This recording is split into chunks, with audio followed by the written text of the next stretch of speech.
진정한 안식은 십자가 아래에 있습니다. 십자가에서 우리의 죄를 대신 담당하신 그 놀라운 은혜 안에서 우리는 안식하게 됩니다. 예수님은 우리를 늘 안식으로 초청하시죠. 마태복음 11장 18절에 오면 수고하고 무거운 짐진 자들아 다 내게로 오라. 내가 너를 쉬게 하리라. 가장 무거운 짐은 뭘까요? 근본으로 들어가면 죄짐이죠. 우린 죄를 짓게 되면 반드시 값을 지불해야 돼요. 그것을 우린 죄에 대한 책임 또는 죄에 대한 형벌이라고 말하죠. 죄책이란 사전에 보니까 잘못을 저지른 책임이죠. 돈을 빌렸으면 갚으셔야 돼요. 성경 보면 꾸고 갚지 않으면 그런 악인이라 그랬습니다. 사람들이 돈을 빌리고 그냥 갚지 않아도 될 것처럼 생각하는데 그리스도는 그렇게 하면 안 됩니다. 반드시 갚으셔야 됩니다. 네. 특별히 우리가 죄를 지었을 때 그 치러야 될 값이 너무 커요.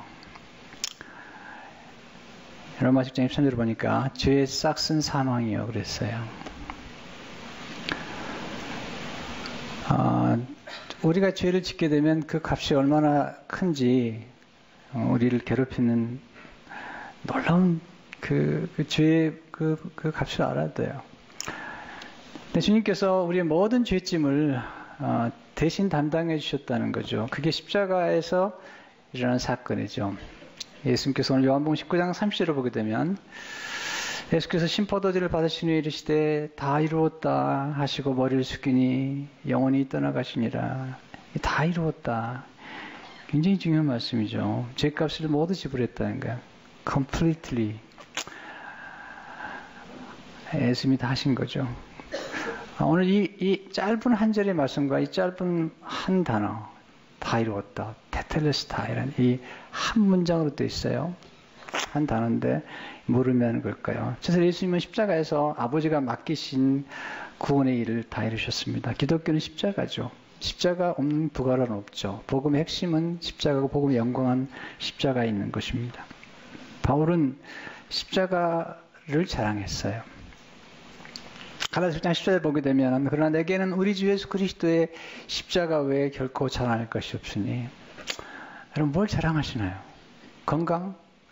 글쎄요. 어떤 분은 되게 건강 자랑하다가 한꺼번에 무너지는 걸 봤거든요. 권세 자랑하다가 감옥 가는 것도 봤고요. 돈? 글쎄요. 저는 정말 한순간에 다 잃어버리는 걸 봤어요. 네, 자랑할 게 없어요.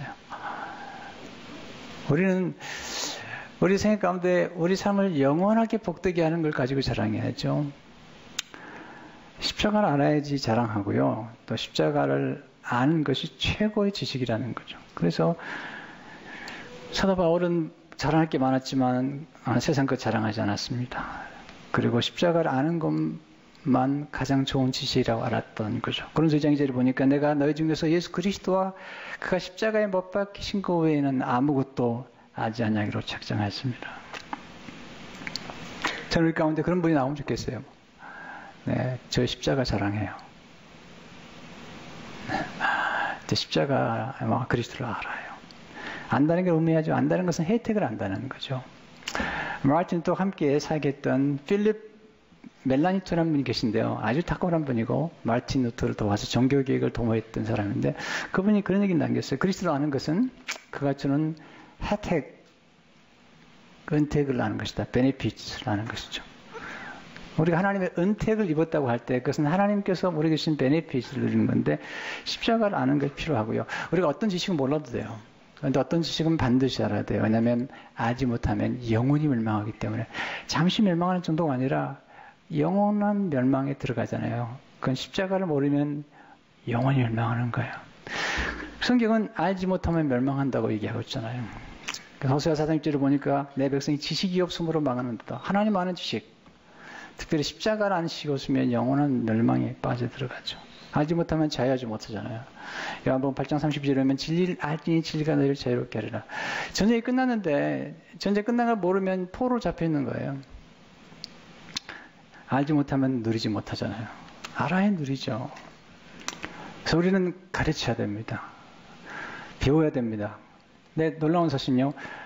가르치면 더 잘 배우게 돼요. 그래서 교회에서 교사가 되거나 또 목자가 되는 것은요. 이것은 희생이 아니에요. 이것은 특권이에요. 왜냐하면 우리는 가르치면서 양육하면서 더 확신이기 때문이죠.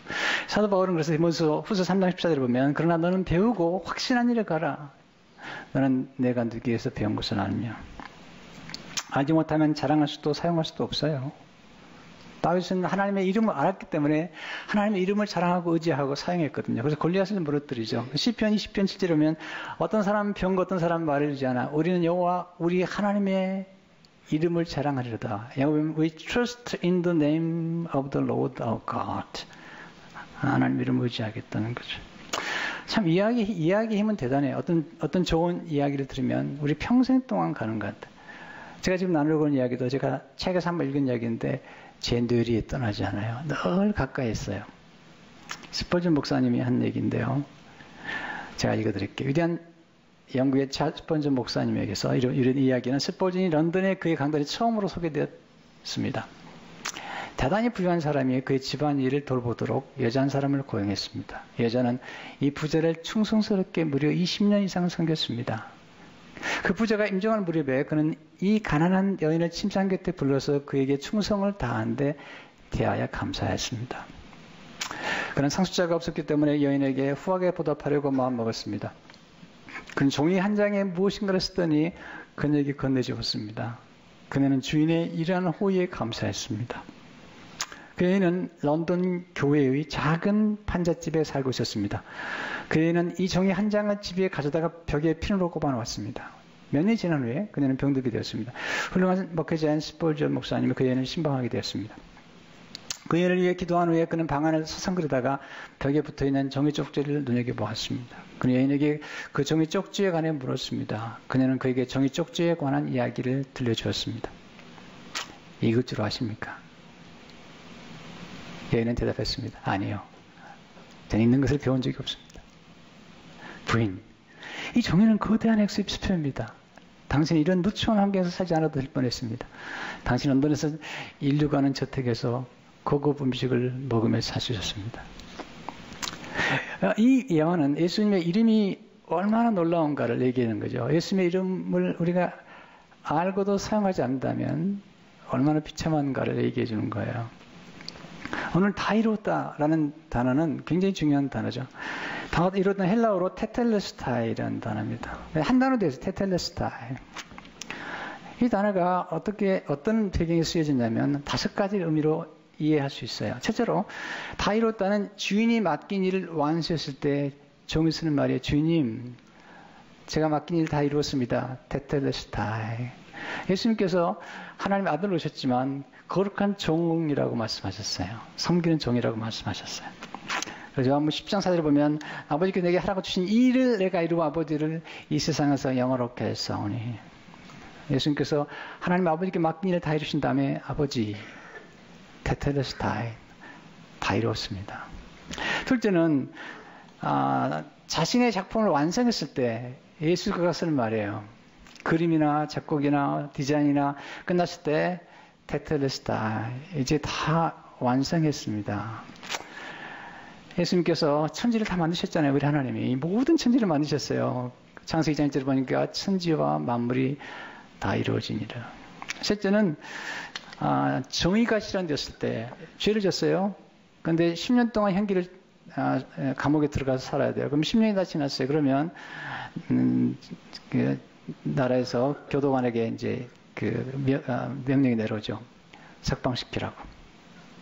교도관이 불러가지고 얘기하는 거죠. 이제 형기를 다 마치고 이제 죄값을 다 지불했습니다. 테텔레스타이. 당신은 이제 집에 가도 됩니다. 자유입니다. 네 번째는 다 이뤘다는 채무를 다 갚았을 때 쓰는 말이죠. 네. 우리가 뭐 차폐물 끝나거나 그러면 또는 무슨 오면 이제 도장을 찍어주죠. Paid in full. 예, 다 갚았습니다. 완불이라는 거예요. 완불. 더 이상 갚을 필요가 없는 거예요. 완불했다는 거죠. 그때 테타르스타이. 예, 다 이뤘다는 거예요. 다섯 번째는 온전한 희생제물을 드릴 때 제사장이 쓰는 말이에요. 구약의 희생제들은 뭐냐면 우리 인간이 죄를 지면 하나님 연약하기 때문에 우리가 죄값을 지불해야 되는데 우리가 지불할 수 없으니까 짐승 하나를 데려와서 우리의 죄를 이 짐승에게 전가시키는 거죠. 안수해가지고 그러면 이 짐승이 대신 죽는 거예요. 그리고 피를 흘리고 대신 번제로 드려지는 거죠. 이게 속죄 제물인데요. 이걸 sacrifice라고 그러는데요. 그때 제사장이 이 죄인이 희생 제물이 다 하나님께 올려졌을 때 그때 테테르스타이 희생 제물이 다 바쳐졌습니다. 이 놀라운 사실은 뭐냐면 예수님께서 다 이뤘다고 하실 때 말씀하신 것은 예수님께서 우리의 죄값을 완전히 지불했다 하는 거예요.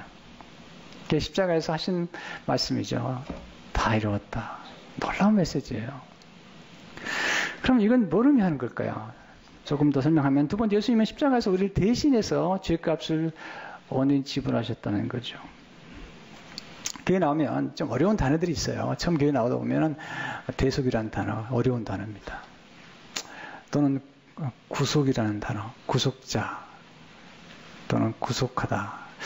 전 교회 나와서 이게 너무 어려웠어요. 왜냐하면 저는 어릴 적에 그냥 구속이라는 단어를 떠오르면 경찰관이 떠올랐어요. 근데 알고 보니까 구속이라는 단어는 누군가가 대신 값을 지불하고 갇혀있는 사로잡힌 노예를 자유케 하는 것. 대신 사서 자유케 하다. 대신 사서 해방시키다. 대신 사서 원주인에게 돌려주다. 네. 여러분이 돈이 없어가지고 아주 귀한 결혼 반지를 전당포에 맡겼어요. 근데 친족이 듣고 그럴 수 없다고. 그래서 그 모든 값을 지불하고 다시 사서 원주인에게 돌려주는 것. 이게 원래 구속이란 단어의 뜻이죠. 또는 대성물, 속량, 속전 다 어려운 얘기지만 다 비슷한 얘기예요. 대신 값을 지불하고 원주인에게 돌려주거나 아니면 자유케 하다는 뜻이죠. 사전에 찾아보니까 대속이라는 단어는 대속이란 영어로 redemption, 남의 죄를 대신하여 벌을 받거나 속죄함. 예수가 십자가에 못 박혀 죽으심으로써 그 보혈로 인류의 죄를 대신 씻어 구원하신 이건 영광스러운 복음의 스토리예요. 여러분 성경에 있다가 대신이란 단어나 또는 우리를 위하여라는 단어나 또는 우리를 대표해서라는 단어가 나오면 그것은 대속에 관한 이야기죠. 고린도서 14절에 보니까 그리스도의 사랑이 우리를 강권하신다다. 우리가 생각하건대 한 사람이 모든 사람을 대신하여 죽었은즉 모든 사람이 죽은 것이라. 고린도서 1절에 보면 하나님의 죄를 알지도 못하신 이를 우리를 대신하여 죄로 삼으신 것은 우리로 하여금 그 안에서 하나님의 의가 되게 하려 하십니다. 근데 대속이라는 말을 조금 더 쉽게 이해할 부분이 뭐냐면 대속물이라는 말이죠. 마가복음 10장 35절을 보게 되면 45절을 보면 인자가 온 것은 성기를 받으려 함이 아니라 도리어 성기를 하고 자기 목숨을 많은 사람이 대성물로 주려 합니다. 영어에 보면 ransom이라는 말을 썼어요. 제가 우리 큰아이가 미국 태어났기 때문에 물었습니다. ransom이라는 단어를 자주 쓰는 거냐? 우리 아이가 영문학을 전공하고 대학원에서 교육학을 전공했어요. 아빠 잘 쓰지 않아요. 언제 쓰니 그랬더니 테러리스트들이 테러할 때 사람을 인질로 잡아가지고 그때 몸값으로 지불하는 게 랜섬이래요. 유기범이 한 사람을 유기해서 몸값을 지불할 때 쓰는 단어, 그것이 랜섬이에요. 근데 대성물이라는 이 단어가 성경에 쓰이는데 예수님이 대성물이 되셨다. 디모데서 2장 6절을 보면 그가 모든 사람을 위하여 자기를 대성물로 주셨으니 여기도 랜섬이 나오죠. 대성물. 근데 이 랜섬이란 말이요.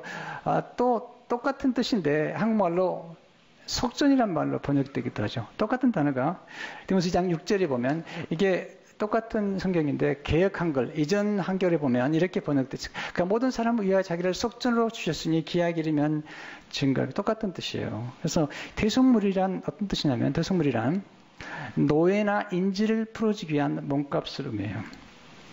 원래 우리는 죄 때문에 죄의 노예가 되어 있어요. 또 마귀의 노예가 되어 있어요. 근데 주님이 값을 지불하셨어요. 그리고 우리를 피값으로 사서, 대신 피값을 지불하고 사서 자유케 하셨어요. 이게 대속의 뜻이죠.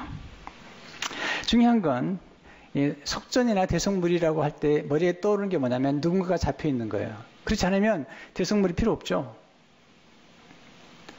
또한 반드시 대속물, 몸값이 필요한 거죠. 근데 몸값은 누가 정하느냐? 노예 주인이 정하는 거예요. 테러범이 정하는 거예요. 세 번째는 뭐냐면 이 몸값을 완전히 지불해야 돼요. 그래야만이 이 노예 주인이나 테러범이, 유괴범이 만족을 해야 돼요. 이 만족이라는 단어가 중요해요.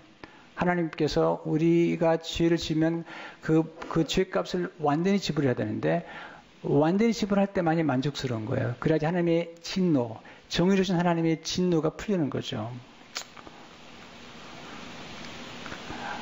어떻게 가능할까요? 이것은 정확한 값을 지불하지 않으면 안 되는데 그 값을 대신 지불해 줄 분이 필요한 거죠. 그러니까 똑같은 단어가 뭐냐면 우리가 알아야 할 단어가 속전이나 또는 속량이라는 단어예요. 속량. 에베소 1장 10절을 보게 되면 우리는 그리스도 안에서 그의 은혜의 풍성함을 따라 그의 피로 말미암아 속량, 영어로 보면 똑같아요. 리뎀션이에요. 속량 곧 죄사함을 받았느니라. 근데 개역 한글에 보면 이렇게 번역이 되어 있죠. 우리가 그리스도 안에서 그의 은혜의 풍성함을 따라 그의 피로 말미암아 구속 곧 죄사함을 받았으니 똑같아요. 구속이란 뭘까요? 이런 뜻이에요. 구속이란 대신 값을 지불하고 사서 자유케 한다는 뜻이죠. 구속이란 말은 대신 속전, 몸값을 지불하고 구출해야 된다는 뜻이죠. 근데 문제는 뭐냐면 우리가 치러야 될 몸값이 너무 엄청나다는 거예요. 이게 진짜 맞는 말이에요. 시편 49편 6절 8절을 보게 되면 자기의 재물을 의지하고 부유함을 자랑하는 자는 아무도 자기 형제를 구원하지 못하며 그를 위한 속전을 하나님께 바치지도 못할 것은 그들의 생명을 속량하는 값이 엄청나서 영원히 마련하지 못할 것입니다. 빌 게이츠 안 돼요. 그 돈 가지고 안 되는 거야. 이 구글을 시작했던 그 사람들이 지금 구글과 관계되는 이 기업의 지금 시가가 5천억 불이에요. 근데 5천억 불로도 우리의 죗값을 지불하지 안 된다는 거야. 이건 돈하고 상관이 없어요. 이건 엄청난 값이기 때문에 이 돈과 비교할 수 없는 진정한 하나님을 만족시킬 수 있는 그런 값진 분이 대신 몸값을 지불하지 않으면 안 되는 거죠. 그분이 그리스도세요. 하나님의 아들만이 그 일을 감당할 수 있는 거예요. 어떤 사람도 어떤 짐승도 어떤 돈 가지도 안 되는 거예요. 오직 예수 그리스도만이 가능한 것이죠. 그래서 우리가 배우는 세 번째 마지막 교훈이 십자가에서 우리를 대신 담당하신 희생제물이라는 거죠.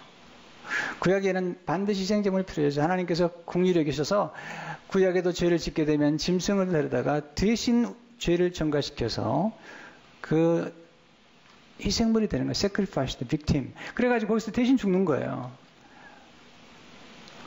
그런데 이 모든 희생제물은 예수 그리스도께서 오셔서 우리를 대신해서 희생제물이 되신 것의 하나의 모형에 불과해요. 왜냐하면 구약은 짐승의 피로 죄를 덮어만 줬어요. 근데 죄를 없이 하지 못했어요. 그래서 항상 죄가 생각나기 때문에 자주, 매번, 또 이제는 한 번씩은 온 이스라엘을 위해서 희생제물을 꼭 바쳐야 돼요. 거듭해서. 예수님 오시면서 예수님의 피가 흘려진 다음부터는 더 이상 동물이 죽을 필요가 없어요. 예수님의 피는 너무 값지고 그리고 영단번 드려진 거기 때문에 그렇죠. 그래서 에베소 장 2절을 보니까 그럼 우리를 위하여 자신을 버리사 향기로운 제물과 희생제물로 하나님께 드리셨느니라. 여러분, 하나님이 우리에게 베푸신 은혜는 정말 말할 수 없는 거죠. 우리의 죄악을 대신 담당하셔서 예수님께서 그리고 우리의 희생제물이 되신 거죠. 이사야서를 보면 우린 다 양 같아서 그릇 행하여 각기 제 길로 갔거나 여호와께서는 우리 모두의 죄악을 그에 담당시키셨다. 이거 보세요. 이건 복음의 놀라운 영광이죠. 우리 죄가 우리 죄와 죄의 목록이 다 적혀 있어요. 지금 예를 들은 겁니다. 근데 우리 모든 죄를 예수님이 대신 담당하셨어요. 우리는 더 이상 죄가 없어요. 그리고 죄를 보면 하나님은 심판과 진노와 정죄를 부으시는데 우리가 받아야 될 정죄와 우리가 받아야 될 심판을 대신 받으시죠. 우리는 우리 죄를 예수님께 트랜스퍼했고요. 예수님의 의를 우리에게 트랜스퍼해 준 거죠. 왜 예수님의 피가 되는가? 구약부터 신약까지 하나님께서 피는 생명이기 때문에 모든 죄를 사하는 유일한 하나님의 은총의 도구로 피를 정하신 거죠. 근데 짐승의 피 가지고 안 돼요. 왜냐하면 짐승의 피로는 죄를 덮긴 해도 잠시 없이 하지 못했어요. 사람의 피도 안 돼요. 왜냐하면 사람의 피는 한 사람의 생명 정도를 대속할 정도의 그 정도밖에 안 해서 피는 피로. 비하 보면요 나오잖아요. 한 생명을 죽였으면 본인이 죽으라는 거예요. 그러면 한 사람만 가지고 안 돼요. 그러면 사람도 아니고 짐승도 아닌 분이 와서 진짜 놀라운 피를 우리에게 주하셔요. 그 피는 하나님 피인데요. 예수님이 하나님이시면서 동시에 육신의 몸 입고 오셔서 우리에게 흘린 피, 그것은 하나님의 피예요. 하나님 피이기 때문에 하나님이 만족스러운 거예요. 그리고 우리에게 진정한 자유를 주시는 거죠. 그래서 원래 우리는 죄 때문에 하나님의 진노 아래 있었고요. 근데 그 진노로부터 건진받는 하나님이 노하셨어요. 노를 풀어줘야 돼요. 우리가 옛날에 보면 어른들이 막 좀 화가 나시면 막 가서 노를 푸느라고 이제 푸세요. 이제 좀 용서해 주세요. 막 그렇게 하는 것처럼 하나님은 그 정의로우신 분이기 때문에 죄를 보면 진노하시는 거죠. 그래서 어른은 다 진노 아래 있었는데 예수의 피가 우리를 건져내셨죠. 로마서 9절에 보면 그러므로 이제 우리가 그의 피로 말미암아 의롭다 하심을 받았으니 용서받은 정도가 아니라 이제는 칭의 We have been justified by His blood. 더 그로 말미암아 진노하시면서 구원을 받을 것이니. 와. 왜냐하면 우리 주님께서 우리를 대신해 저주를 받으셨어요. 갈라디아 3장 13절에 보면 그리스도가 우리를 위하여 저주를 받은 바되사 우리를 위하여 우리를 대신하여 우리를 대표해 저주를 받은 바되사 율법의 저주에서 우리를 송영하시니 기록된 바 남의 다른 자마다 저주 아래 있는 자라 하였습니다. 여기 보면 그 크라이스트의 리딤드 사람 이건 똑같아요. 대속하신 거죠. 거기서 끝난 게 아닙니다. 하나님과 우리 사이를 화목케 하셨어요. 로마서 5장 10절에 보니까 우리가 원수 되었을 때 그의 아들의 죽으심을 말미암아 하나님과 화목하게 되었습니다. 어떻게 예수님의 피로 히브리서 9장 12절에 보니까 염소와 송아지의 피로 아니하시고 오직 자기의 피로 영원한 속죄를 이루사 단번에 성소에 들어가셨느니라. 요한계시록 10장 5절에 보니까 우리를 사랑하사 그의 피로 우리 죄에서 우리를 회방하시고 더 놀라운 사실이 있습니다. 우리의 모든 죄를 완전히 없이 해버리신 거예요. 골로새 2장 13절 14절에 보면 놀라운 복음 영광인데요. 죽었던 너희를 하나님이 그와 함께 살리시고 우리의 모든 죄를 사하시고 그것이 끝난 게 아닙니다. 더 놀라운 축복. 우리를 거스르고 불리하게 하는 법조문으로 쓴 증서를 지우시고 지하해버려서 십자가에 못 박으셨어요. 완전히 없애버렸어요. 우리를 불리하게 만드는 모든 신체의 포기 각서와 그리고 빛 관계되는 문서를 완전히 completely 다 없애버리셨어요. 여러분 이건 엄청난 은혜죠. 어떤 섬에서 불이 났어요. 옛날에 공산에 들어와가지고요.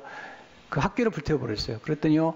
어떤 사람이 너무 좋아하더래요. 왜냐하면 학교 다닐 때 공부를 못했는데 그 기록에 남겨있는 그 학교가 불타버리니까 너무 좋아하더래요.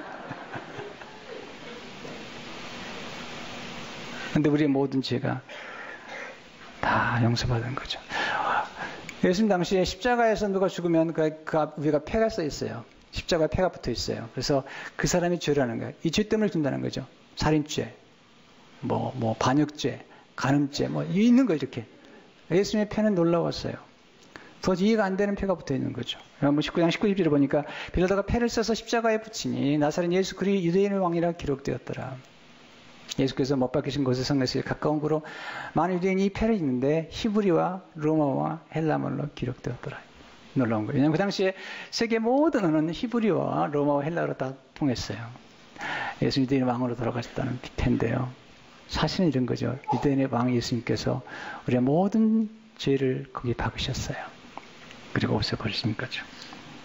히브리서 10장 17절 18절을 보니까 또 그들의 죄와 그들의 불법을 내가 다시 기억하지 아니하리라 하셨으니 이것들을 사하셨은즉 다시 죄를 위하여 제사 드릴 것이 없느니라.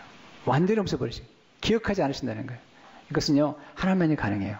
사람은 잘 가능하지 않아요. 사람들은 죄는 용서하지만 용서한다고 그래놓고요 반드시 기억합니다. 우리의 모든 죄를 완전히 사해버린 거죠. 인류가 만든 가장 위대한 발명품이 하나 있대요. 그게 뭔지 아세요? 지우개래요. 지우개. 컴퓨터에서 가장 놀라운 기능 하나가 있죠. 딜리트. 물론 딜리트에도 원래 하드본에 남아있어요. 조심하셔야 돼요. 근데 하나님은 완전히 없애버리는 거예요. 그럼 우리 어떻게 살까요? 우리가 어떻게 살까요? 십자가의 대속의 은혜를 사람과 더불어 나눠야죠. 왜냐하면 우리가 그 은혜를 받았으니까. 우리를 대신해서 값을 지불하시는 은혜를 받았기 때문에. 우리를 대신해서 우리 모든 값을 지불했다면 이제 우리가 그렇게 살아야죠. 고린도서 5장 15절을 보게 되면 그가 모든 사람을 대신하여 죽으심은 살아있는 자들로 하여금 다시는 그들 자신을 위하여 살지 않고 오직 그들을 대신하여 죽었다가 다시 살아나신 이를 위하여 살게 하려 함이라. 디도서 2장 14절을 보게 되면 그가 우리를 대신하여 자신을 주심은 모든 불법에서 우리를 속량하시고 redeemed us. 우리를 깨끗하게 하사 purify for himself. 선한 일 열심히 하는 자기 백성을 되게 하려 하심이라. 놀라운 메시지죠. 여러분 가장 선한 일이 뭘까요? 그 용서하는 거예요. 용서뿐만 잊어주는 거예요. 여러분 진정한 안식이 뭘까요? 세상에서는 안식과 달라요. 교회는요, 우린 eternal rest. 영원한 안식을 주는 거예요. 왜냐하면 예수 그리스도를 믿는 자는 멸망하지 않고 예수님께서 우리의 죄를 담당하시면 우리가 사망에서 생명으로 옮겨졌어요. 흑암의 권세에서 하나님의 사랑의 아들의 나라로 옮겨졌어요. 근데 우리가 할 건 아무것도 없어요. 왜냐하면 예수님께서 완전히 다 하셨어요. 처음부터 끝까지. 우리는 그 놀라운 은혜를 받으면 돼요. 그리고 그 안에서 안식하면 되죠. 그게 십자가에서 베푸신 은혜예요. 여러분 이 은혜 안에서 안식하고 은혜를 나누는 여러분 되시기를 축원합니다.